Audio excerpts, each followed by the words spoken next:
खिलाफत में खड़ा हुआ हूं। मैं बरसर इख्तिदार जमात से जानना चाहूंगा, क्या ये सच नहीं है कि आप ही के आदादो शुमार 75वां NSSO का डेटा ये कहता है कि 25% मुस्लिम बच्चे पैसों की गुर्बत की वजह से तालीम से ड्रॉप आउट हो जाते हैं। क्या ये सच नहीं है कि 7 साल से ऊपर जो बच्चों का खवानगी का तनासुब है तमाम मज़ाहिब में सबसे कम मुसलमानों का है? क्या यह सच नहीं है कि ग्रॉस अटेंडेंस रेशियो तमाम मज़ाहिब का सबसे कम मुसलमानों का है? क्या यह सच नहीं है कि सबसे कम एनरोलमेंट जो होता है वो मुसलमानों का है? क्या यह सच नहीं है कि AISHE की रिपोर्ट ये कहती है कि हायर एजुकेशन में मुसलमान का तनासुब 5% से 4% पर आ चुका है? और ये सरकार इन तमाम आदादो शुमार को देखते हुए, इनके आदादो शुमार को सामने रखते हुए सदर जमहूरिया के खुतबे में लफ्ज अकलियत का, माइनॉरिटी का जिक्र भी नहीं किया गया, जो भारत की आबादी का 19% का हिस्सा है। ये इनकी मोहब्बत है अकलियतों से और मुसलमानों से। सर, क्या यह बात सच नहीं है कि आपने माइनॉरिटी के बजट को 40% कम कर दिया, स्कॉलरशिप के पैसों में 560 करोड़ रुपए कम कर दिए? ये आपकी मोहब्बत है जो नफरत की निशानी बनती है। नरेंद्र मोदी की सरकार ये नहीं चाहती कि अक़लियत और मुसलमानों के बच्चे तालीम याफ्ता होकर इस देश को मजबूत करें। वो उनको हमेशा गुर्बत और नाइंसाफी का शिकार बनाकर रखना चाहती है। सर, दूसरी बात इसमें यह है कि आज अक़लियतों को मुसलमानों के ताल्लुक से कोई महीना ऐसा नहीं जाता जहां पर उनको जान से मारने की धमकी नहीं दी जाती। बरसर इख्तिदार जमात के एक MP साहिबा ने कहा कि चाकुओं को सिर्फ तरकारी के लिए इस्तेमाल मत करो, गर्दनें काटने के लिए इस्तेमाल करो। बरसर इख्तिदार जमात के एक MP ने दिल्ली में कहा कि मुसलमानों का समाजी बायकाट करो। बरसर इख्तिदार जमात ने गुलबर्गा के रेलवे स्टेशन को हरा रंग किया गया था, उसको ये कहकर तब्दील कर दिया कि मुसलमानों का रंग है। सर, मैं पूछना चाहता हूं, क्या नरेंद्र मोदी की सरकार तिरंगे के हरे रंग को निकाल देंगी? क्या हरा रंग मुसलमानों का है? क्या नरेंद्र मोदी की सरकार खरबूजे पर पाबंदी आयद कर देगी और देश की जनता से कहेगी कि नागपुर में आपके हेड ऑफिस में उगा हुआ सिर्फ संतरा खाया जाएगा?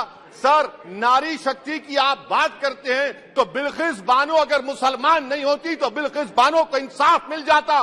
20 साल से बिल्किस बानो लड़ रही है, मगर उसका नाम बिल्किस बानो है। आप इंसाफ नहीं करना चाहते बिल्किस बानो से। ये नारी शक्ति आपकी है। पसमानदा मुसलमान से आपकी मोहब्बत, दीजिए 1950 के प्रेसिडेंट ऑर्डर तरमीम करिए, दलित मुस्लिम का स्टेटस पसमानदा को दीजिए। आप नहीं देना चाहते।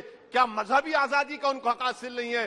स्पीकर साहब, मैं मुसलमान हूं, मेरे बगैर ये मुल्क नामुकम्मल है। मैं इस मुल्क का यरगमाल नहीं हूं, मैं इस मुल्क का कैदी नहीं हूं।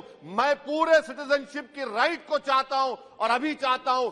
कब आप बिहार के सुरजापुरी और कुल्हिया बादरी को कौमी OBC स्टेटस देंगे?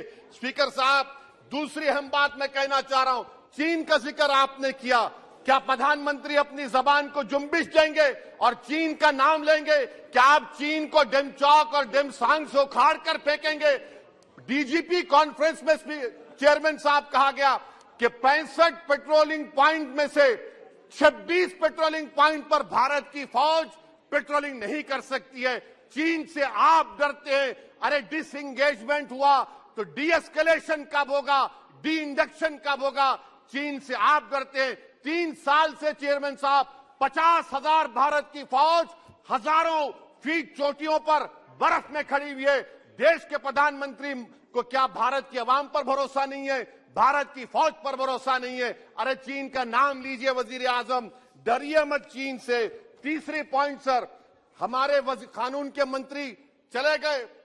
पैराग्राफ 79 और 82 में बेसिक स्ट्रक्चर पर, आईनी ओहदों पर बैठे हुए लोग बेसिक स्ट्रक्चर पर तनकीद करते हैं, लॉ मिनिस्टर कॉलेजियम पर तनकीद करते हैं। इस ऐवान में जब NJSE का बिल आया, मैं वाहिद MP था, अब याद होगा आपको, जो मैंने कहा था कि भारत के संविधान के खिलाफ होगा बेसिक स्ट्रक्चर के। इंदिरा गांधी से सबक हासिल करना चाहिए। इंदिरा गांधी कहती थी कि जुडिशियरी मेरी पाबंद होना, अब नरेंद्र मोदी कहते हैं कि जुडिशरी मेरी वफादार होना। इंदिरा गांधी ने 42nd अमेंडमेंट किया, देश की जनता ने इंदिरा गांधी को इख्तियार से बेदखल कर दिया। आप वही इंदिरा गांधी के इराक को ला रहे हैं। आप बताइए स्पीकर साहब, क्या ईसाई मानने वाले व्हाइट टेरर हैं? क्या ईसाई मजहब के लोग व्हाइट टेरर को फरोग देते हैं? आप बताइए। मैं यहां पर जजेस को तहफ्फुज करने के लिए नहीं खड़ा हूं, मैं बेसिक स्ट्रक्चर की हिफाजत में बोल रहा हूं। मैं अदलिया की आजादी के लिए खड़ा हूं, मैं एग्जीक्यूटिव की आजादी के लिए खड़ा हूं, लेजिस्लेचर की आजादी के लिए खड़ा हूं।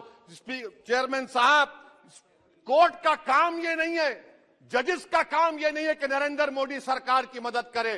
अदलिया का काम यह है कि इस देश की कमजोर और मजलूम आवाम से इंसाफ किया जाए। चौथा पॉइंट स्पीकर साहब, यहां पर एक बड़े सरमाएदार का जिक्र किया गया है। क्या यह बात सच नहीं कि कांग्रेस और बीजेपी ने ओलिगार्क्स को पैदा किया? आप दोनों ने मिलकर ओलिगार्क्स को पैदा किया। आज इसी वजह से 60% मुल्क की दौलत 1% जनता के पास है। आप दोनों ने बैठकर मलाई खाई और गरीब और नौजवान पिस रहा है। अरे बताओ, ये जो 28 लोगों की लिस्ट है जो देश का पैसा खाकर भाग चुके हैं या बैठे हुए, उसमें कोई मुगलों का नाम है क्या? कोई मुगलों का नाम नहीं है, मगर आप उस पर कुछ नहीं बोलेंगे।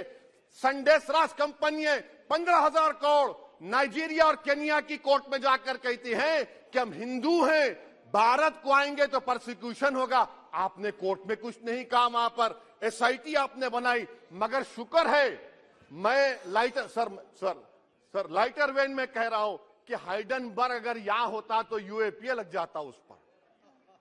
और सर, मैं नरेंद्र मोदी सरकार को मशवरा दे रहा हूं लाइटर वेन में कि ये अंग्रेजी का अल्फाबेट ए बड़ा अशुभ है आपके लिए। AA को आपने कहा कि बेटा फाइटर एयरक्राफ्ट बनाओ, बैंकरप्ट हो गया। अब कैपिटल A को आपने 17 इंडस्ट्री दे दिए, हम पूरे विश्व में मार्केट कैप हमारा 5वें नंबर पर आ गया। सर, देश के प्रधानमंत्री से बताना चाह रहा हूं कि वजीर दाखिला का नाम भी ए से शुरू होता है। मैं खत्म कर रहा हूं। मैं स्पीकर चेयरमैन साहब, मैं सरकार से पूछना चाह रहा हूं कि क्या जनवरी 2024 और फरवरी में क्या ये सरकार थर्मो न्यूक्लियर ब्लास्ट करने जा रही है? क्या आपने हमारे अतराफ में देख लिया कि उसके अवाक़िब और नताइज क्या निकलने वाले हैं? चेयरमैन साहब, मैं आपको बता रहा हूं कि चीन के बारे में क्या हमको बीबीसी की रिपोर्टिंग की जरूरत पड़ेगी, जिस तरह 2002 गुजरात के बारे में कहा गया। स्पीकर साहब, अक़लियतों के बारे में, मुसलमानों के बारे में एक शायर ने कहा था, आग से आग बुझाने को कहा जाता है, जख्म पे जख्म खाने को कहा जाता है। हम वफादार है बताने के लिए, हमको अपना सर कटाने के लिए कहा जाता है। सर, देश के प्रधानमंत्री पूरे फॉरेन टूर में जाते हैं, वहां पर गांधी का नाम लेते हैं। मुझे अप्रीहेंशन, खदशा इस बात का है कि इस देश में 2 बाबा कौम हो जाएंगे, एक सावरकर होगा और एक सौतेला बाबा कौम। कहीं आप महात्मा गांधी को ना बना दे तो सर मैं खत्म कर रहा हूं सर। इसीलिए मैं आपके जरिए से हुकूमत से मुतालबा करता हूं कि प्लेसेस ऑफ वर्शिप एक्ट को डिस्टर्ब ना किया जाए, मुसलमानों का अक़लियतों का बजट बढ़ाया जाए, बिल्किस बानो से इंसाफ करिए, चीन से मत डरिए प्रधानमंत्री, चीन को काट पर फेंकिए। शुक्रिया सर।